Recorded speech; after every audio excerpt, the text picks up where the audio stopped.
안녕하세요. 신우 때문에 졸지의 시댁과 연끄는 30대 여성입니다. 남편과는 대학교 시절에 동아리 활동을 하며 알게 된 사이예요.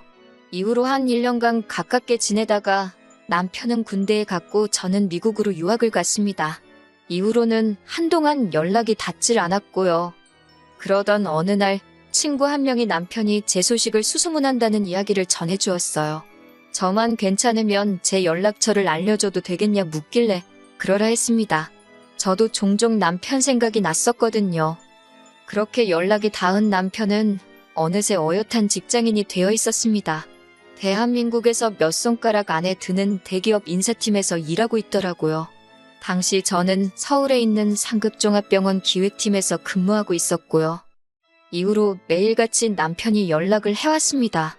회사와 저희 병원이 멀지 않다 보니 커피 한 잔, 맥주 한 잔 그런 약속을 거절하는 것도 쉽지 않았네요. 그래서 솔직히 한동안은 남편이 귀찮기도 했는데 남편은 눈치도 없는 사람 마냥 거의 반년을 한결같이 들이대더라고요. 그런 남편에게 결국 제가 마음의 문을 열면서 저희는 진지하게 사귀게 되었습니다. 이후로 2년의 연애 끝에 남편이 프로포즈를 해왔지요. 남편의 부모님, 그러니까 저희 시부모님은 작은 식당을 운영하셨습니다. 하지만 남편과 제가 한창 연애 중이던 시기에 여러 가지 사정으로 식당을 접으셨지요. 남편 말로는 노후 준비는 그럭저럭 되어 있다 했는데 솔직히 지금 생각엔 언젠가는 시댁으로 목돈이 들어갈 일이 생길 수도 있겠다 싶어요. 식당을 접으신 이후 지금은 별다른 일은 하지 않고 계십니다. 그나마 다행히도 월세 나오는 오피스텔 하나가 있어서 거기서 나오는 돈으로 그달그달 생활하고 계세요. 남편에게는 3살 어린 여동생도 한 명 있는데 신우에 대해서는 할 말이 많기도 하고 없기도 합니다.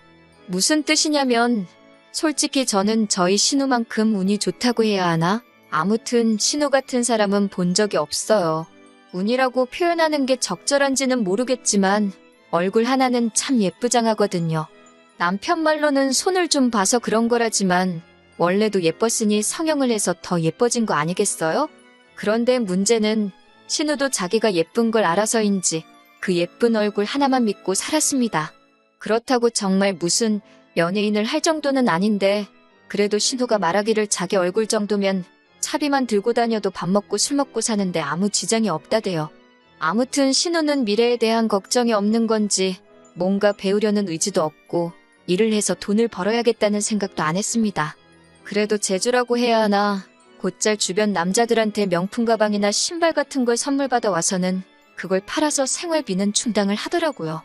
그러다 사정이 여의치 않을 때는 어머님 아버님한테 손을 벌리는 듯 했고요. 솔직히 신우가 저한테 돈을 빌려달라고 한 것도 아니니 제가 나설 자리는 아니었겠지만 옆에서 보고 있자니 참으로 딱하고 황당하더라고요. 가족 중 누구 한 명 제대로 신우한테 정신 차리고 살라 소리를 안 하는 게요. 그렇다고 올케인 제가 그 말을 대신 할 수도 없잖아요? 여러 가지로 불쌍한 인생이다 생각하고 관심을 끊고 살려고 했네요. 그런데 공도 구르는 재주가 있다더니 지난 가을이었습니다. 하루는 뜬금없이 신우가 시집을 가겠다 하더라고요. 그제서야 남편이 하는 말이 자기는 벌써 밖에서 한번 만나봤다는데 결혼하겠다는 남자가 너무 괜찮은 사람이더랍니다. 사업을 하는 남잔데 듣자 하니 남자 쪽 부모도 꽤나 돈 좀 있는 것 같다면서 자기 여동생이지만 어떻게 그런 사람을 꼬셨는지 재주도 좋다고 그러더라고요. 같은 여자로서 그런 신우를 질투했냐고 물으신다면 전혀요. 오히려 진심으로 잘됐다. 이참에 어머님 아버님도 한시름 놓으시겠다고만 생각했네요. 하지만 얼마 지나지 않아서 신우가 남자에게 거짓말을 하고 있다는 사실을 알게 되었습니다. 하루는 신우가 술에 떡이 되게 취해서 저희 집에 찾아왔어요. 그리고는 한다는 말이 너무 힘들다며 엉엉 울더라고요. 철딱선이 없는 아가씨인 건 알았지만 갑자기 이렇게 찾아와서 주정을 부릴 정도면 어지간히 속상한 일이 있었는가 보다 싶어서 일단 남편이랑 같이 신우 이야기를 들어주었어요. 그런데 듣다 보니 가관이더라고요. 남자랑 처음 만나게 된 게 술자리인데 남자가 자기한테 관심을 많이 보이더래요. 그래서 잘 보이고 싶은 마음에 어디 여대를 나와서 지금 병원에서 근무한다고 그랬답니다. 알고 보니 대충 제가 했던 대학 이야기나 직장생활 이야기에 자기 멋대로 살을 붙여서 거짓말을 했더라고요. 그런데 며칠 전 남자 부모를 만나고 왔는데 그 부모도 대학이나 직장을 또 물어보더랍니다. 부모님은 뭐 하시는지, 돈은 얼마나 모아뒀는지 그런 것도요. 자기 거짓말이 눈덩이처럼 불어났다며 힘들어 죽겠다 하는데 달리 해줄 말도 없고 그저 신우가 딱하고 큰일 났다 싶었지요. 신우 이야기를 하다 보니 다시 기억 하나가 떠오르는데 사실 저도 남편과 결혼할 때 양가 부모님의 축하만 받은 건 아니었어요. 저희 친정 부모님께선 사위감인 제 남편은 너무 마음에 드는데 사돈 될 사람들이 영 별로라며 아들 하나 대기업 다닌다고 목에 힘주는 꼴이 기가 차신다고요. 저희 부모님 입장에서 그런 말이 나올 만도 했던 게 어떻게든 조금이라도 더 도와주고 싶어 하셨던 친정부모님과 달리 시부모님께서는 지들 둘이 좋아서 하는 결혼에 부모가 뭐 도와줄 게 있냐며 둘이 알아서 하라고 하셨거든요. 그러면서도 받을 건 받아야겠다며 저한테 말도 안 되는 예단을 요구하셨고요. 당연히 저희 친정에선 난리가 났고 급기야 남편을 불러다 이 결혼은 허락 못한다 하셨습니다. 저도 친정 부모님이 반대하는 결혼은 할 생각이 없었기에 남편에게 헤어지자 했었고요. 그러자 남편이 그 길로 저를 데리고 어머님 아버님을 찾아가 아들 팔아 장사하냐고 덤비더라고요. 저 없으면 자기도 살 이유가 없다면서 결국 어머님 아버님이 저와 저희 부모님한테 미안하다 하시면서 상황은 일단락되었습니다. 그리고 기왕 말이 나와서 말인데 남편이 저보다 연봉이 한 1,000만 원 정도 많은 건 사실이에요. 시간이 지나면 그 차이가 더 커질 수도 있겠지요. 하지만 일단 제 경우 병원이라는 데가 웬만하면 잘릴 일이 없어요. 게다가 친정이 경제적으로 유복한 편이거든요. 그래서 이래저래 따져보면 제가 손해면 손해지 절대로 남편이 손해보는 결혼은 아니었는데 그래도 어찌됐건 남편이 나서면서 양가 어른들도 한풀 꺾이셨고 이후로 저희 부부는 알콩달콩 잘 살고 있어요. 아무튼 저는 솔직히 신우가 자기가 한 거짓말을 감당하지 못하고 헤어지지 않을까 싶었어요. 그런데 이게 웬걸 얼마 전 신우가 상견례를 하기로 했답니다. 신우가 하는 말이 자기가 알아봤는데 일단 식만 올리고 나면 학벌이나 직장 속인 걸로는 이혼하기도 쉽지 않다고 하더래요. 솔직히 이때는 황당하기도 하고 신우가 좀 무섭기까지 하더라고요. 그렇지만 제가 무슨 정의의 사도도 아니고 신우의 결혼에 관해서는 실오라기 하나 얽히고 싶은 마음이 없었기 때문에 알아서 하겠거니 하고 내버려두는 쪽을 택했습니다. 신우의 상견례 날 신우가 저더러 같이 나가달랍니다. 학교나 병원 이야기가 나왔을 때 자기가 말실수라도 하면 어쩌냐고 저더러 옆에 있어달래요. 저는 그건 못한다 했습니다. 그렇게 하면 어찌 보면 공범이 되는 건데 제가 아가씨가 거짓말하고 다니는 것까지야 어떻게 막을 수가 없지만 그걸 도와줄 수는 없는 거라고요. 이것 때문에 저 시부모님한테 정말 욕을 바가지로 얻어먹었습니다. 신우가 좋은 사람 만나서 시집간다는데 신보가 고약하다는 둥, 질투하냐는 둥, 별의별 소리를 다 들었네요.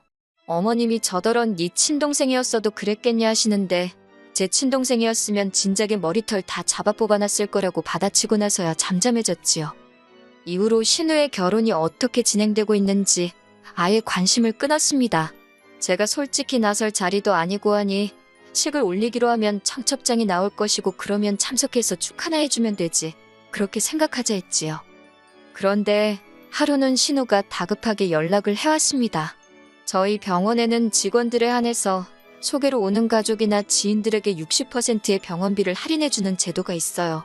예전에 어머님도 한번 혜택을 보셨기 때문에 남편은 물론이고 시댁 식구들 모두 그런 제도가 있다는 걸 알고 있지요.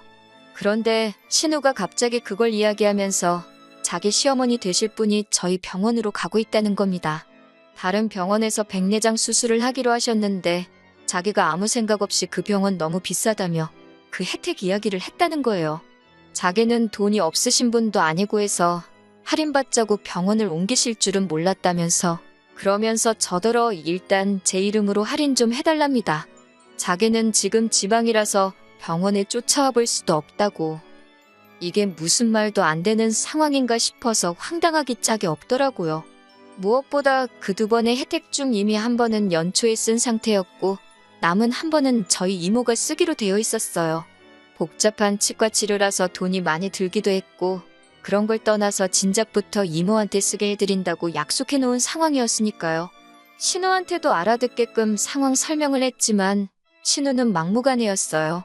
자기가 시어머니 될 사람한테 개망신 당하기를 바라냐면서 저도 신우의 그런 태도에 화가 많이 났고 결국 개망신을 당해도 어쩔 수 없다. 내 입장에선 이모랑 한 약속이 더 중요하지. 이렇게 막무가내로 나오는 건 들어줄 수가 없다고 칼같이 선을 그었네요. 그리고 무엇보다도 아가씨 거짓말에는 조금도 얽히기 싫으니 와서 아가씨가 직접 해결을 하던지 하라고요. 그리고 결론부터 말씀드리자면 그 남자 쪽 어머니란 분 보통이 아니시더라고요.